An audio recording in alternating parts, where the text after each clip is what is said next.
Joining me now, Chris Jones. He is the Democratic nominee for Arkansas governor in the 2022 election cycle. Chris, big victory on election night, May 24th. Congratulations on your win. And maybe tell me a little bit about why you think you won as big as you did. I think around 70% in a crowded field of Democrats. That's true. Well, Roby, great to be on your show. Great to see you. I appreciate what you do. And let me start by saying, happy Memorial Day weekend. My wife's former United States Air Force veteran. So, my heart goes out to all those who served. Look, I'm excited.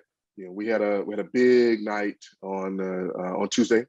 I think our efforts to make sure that we engage folks in all 75 counties paid off.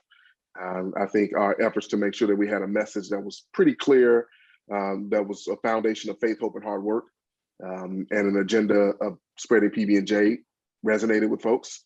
And I think that's how we got there. Now, we have a long road ahead and a lot of work to do, and I'm excited about it. Well, let's talk about your general election opponent is Sarah Huckabee Sanders. You also have Ricky Dale Harrington and the Libertarian side there, but Sarah Huckabee Sanders, a juggernaut. You've seen her campaign finance reports. You saw the numbers that she racked up. You see the support that is there for her. How do you plan on engaging with her? How do you plan on drawing a contrast between her? What are going to be some things that you may highlight? Yeah, I think first of all, congratulations to Sarah and to Ricky for winning their nomination. And when I think about the road ahead, one thing, engaging requires that we have conversations. I think it's important that all of us have conversations with Arkansans, with the media, and that's one of the things I'm concerned about. I'm concerned that she won't show up and have those conversations. We will still show up and we will still present a contrast, because I think this is what Arkansans are facing. And it's both an ideological contrast, a difference between a movement towards faith, hope, and hard work versus a movement towards fear, hate, and cronyism. It's also a methodological contrast. We are focused on being very intentional about investments. And I haven't seen that from her. For example, when you talk about cutting income tax down to zero, I understand the desire to do that. I get the need to do that. I get the pain that people feel at the pump and in the grocery store. And yet the math has to add up, because at some point you have to pay the bills.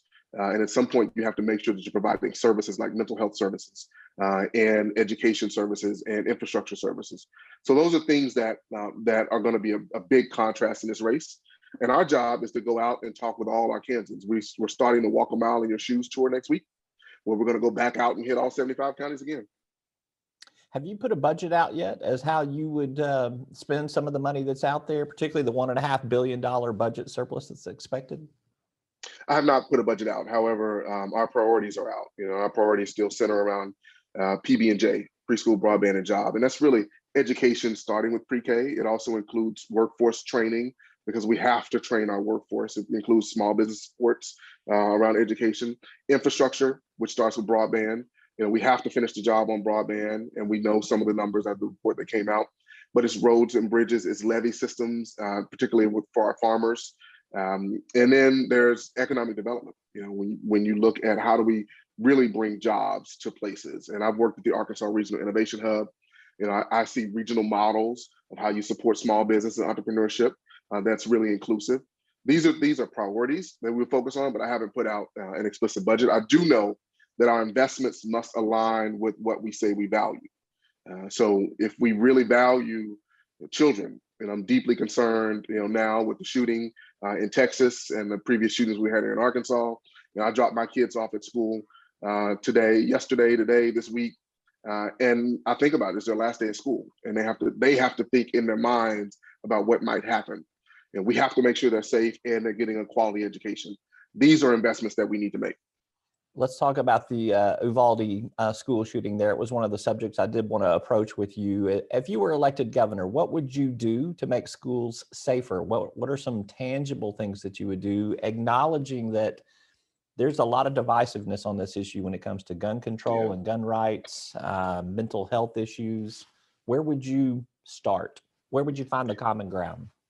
Yeah, there's a lot of divisiveness in the rhetoric. There's not so much divisiveness in what we believe works and what we want. The majority of Arkansans want universal background check.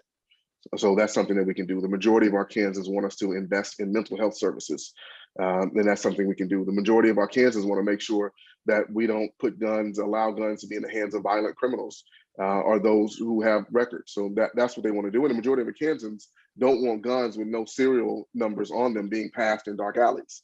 So those are things that we can do. I think, like everything else, it's very important to bring together the key players and those impacted, families that have been impacted, mental health providers, police officers and other law enforcement officers, and bring them together. And that's what we're going to be working on, to have a conversation about, given the things that we can agree on and where we know we can make improvements and where we know we can make a difference, what are the tangible steps that need to be made immediately?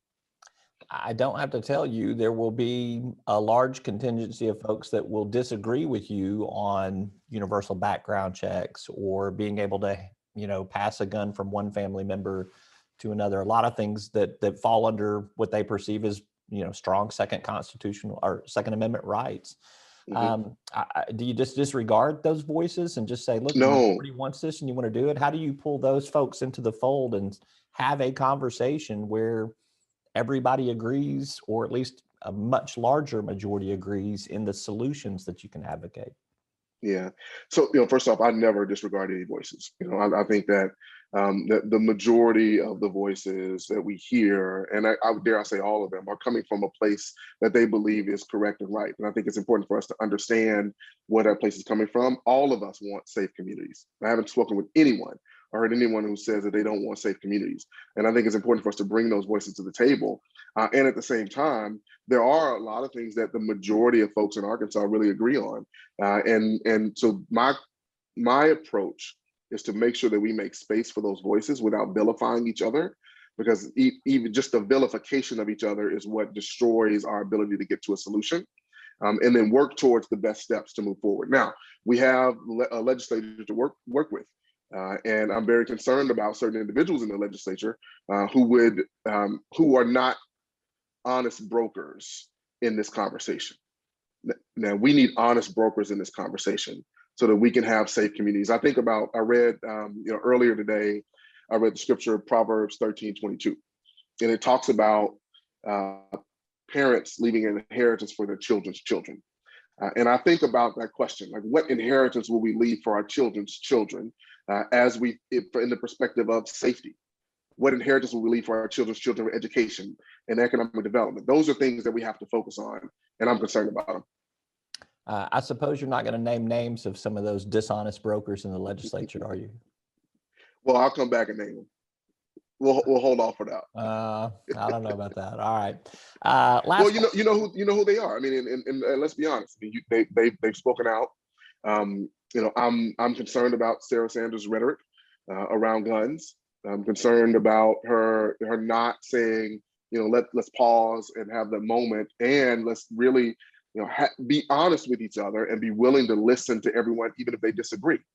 Far too often we label each other and we push each other into corners, and that doesn't get us to solutions. Now, we need to hold fast to our values, and keeping our kids safe is a value. And yet, in holding fast to our values, we can still have an honest conversation with each other. You are going to get tied in this general election campaign to the National Democratic Party and Joe Biden and some of his policies. And I presume you don't side with all of them. You do side with some of them, but that nationalization of this race is going to happen. How are you going to respond to that? Is there something that's already out there in the rhetoric that you would respond to in terms of separating yourself from that? Yeah, certainly when it comes to providing investments for infrastructure, I'll be glad to side with that.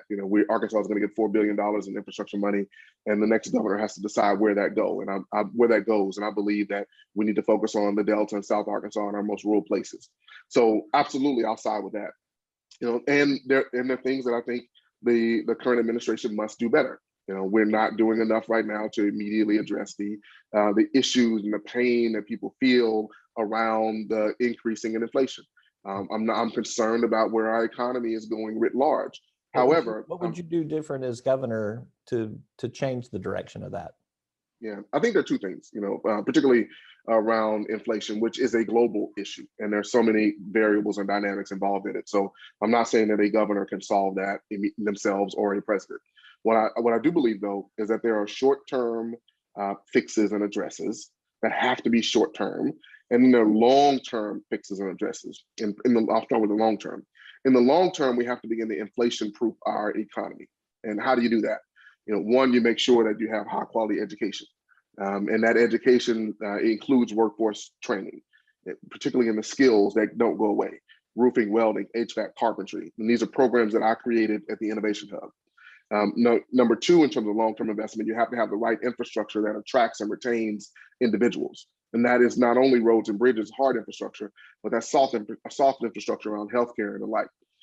And then when you talk about the short term, there are things that we can do now, like relieving the gas tax for a brief period of time. Now that has consequences in the long run, particularly if you think about our ability to have an advanced energy economy. And Arkansas is well poised to be a leader in the advanced energy space in terms of solar, in terms of wind, in terms of electric vehicle, both production, manufacturing, and electric charging stations. So there are things that we have to really balance out the equation. However, there are both short-term fixes and long-term inflation-proof fixes that we can implement. All right, he's Chris Jones. He's the Democratic nominee for Arkansas governor. Appreciate you being with us. Hope to have you back in the next couple of weeks or months, and we'll talk some more about policy when we've got more time. Thanks a lot. I look forward to it. All right, thank you.